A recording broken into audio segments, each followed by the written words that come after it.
Как да изградим дисциплина, дори без мотивация? Мотивацията е крапка искра. Дисциплината е вечният огън. Дисциплината се изгражда с практики. Ето някои от най-важните, които ще са ти от полза. Малки стъпки. Започни с допълнителни 5 минути работа. Ако искаш да постигнеш целта си, спри да гледаш часовника.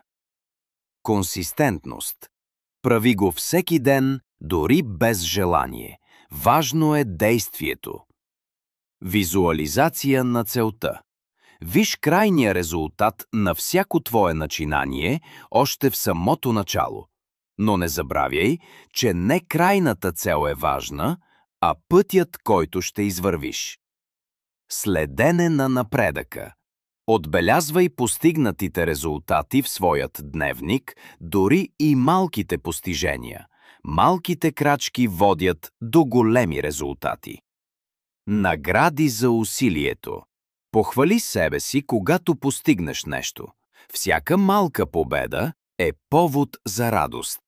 Не пренебрегвай това, защото е важно за теб и постигнатият резултат.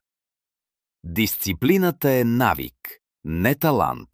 Започни с малки стъпки. Започни още днес.